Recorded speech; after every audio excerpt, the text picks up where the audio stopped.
सावित्री 2 बेटों की माँ थी। उसे इस बात पर बड़ा घमंड था। वो मानती थी कि बेटे घर की शान होते हैं। ये ले सावित्री, मिठाई खा, मेरे यहाँ पोती पैदा हुई है। ये सुनते ही सावित्री मुंह बना के कहती है, अरे तू तो लुट गई, बर्बाद हो गई, तेरे यहाँ लड़की पैदा हो गई। अरे तू ऐसा क्यों कह रही है? मैं तो बहुत खुश हूँ।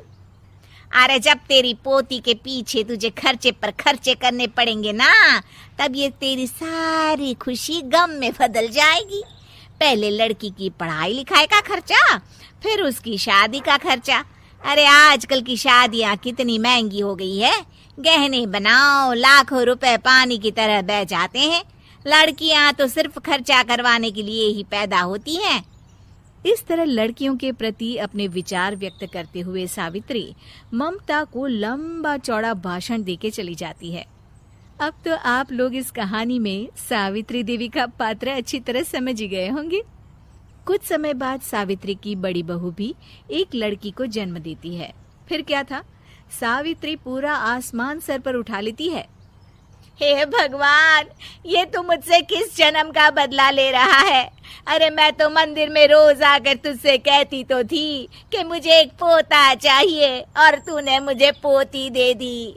इतनी मिठाइयाँ और प्रसाद चढ़ाने का क्या फायदा हुआ? तभी सावित्री की बहू निशा कहती है, क्या माँ जी, आप भी इतनी सी बात पर नाराज हो गई हैं? देखिए तो आपकी पोती कितनी सुंदर है, बिल्कुल आप पर गई है।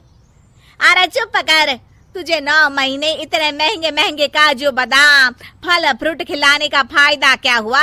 मेरे तो सारे पैसे बर्बाद हो गए। ये सुन सावित्री का बड़ा बेटा अजय कहता है, माँ, तुम सिर्फ नाम के लिए 2020 में रहती हो।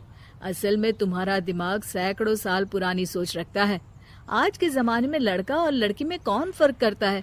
मैं तो बहुत खुश हूँ कि भगवान ने मुझे लक्ष्मी के रूप में बेटी दी है। लेकिन सावित्री पर अजय की बातों का कोई असर नहीं होता। नालायक, अपनी पत्नी की जबान बोल रहा है। मेरा बड़ा बेटा तो हाथ से गया। लेकिन सावित्री देवी हार मानने वाली नहीं थी। वो पोते की चाह में अपने छोटे बेटे विजय की शादी करवा देती है। कुछ समय बाद आखिरकार वो दिन आ ही जाता है जब सावित्री की छोटी बहू गर्भवती हो जाती है। सावित्री इतनी खुश हो जाती है कि वो बच्चे के जन्म से पहले ही सारे मोहल्ले में ढिंढोरा पीटने लगती है। ये क्या सावित्री, तू तो पोते के जन्म से पहले ही मिठाई बांट रही है।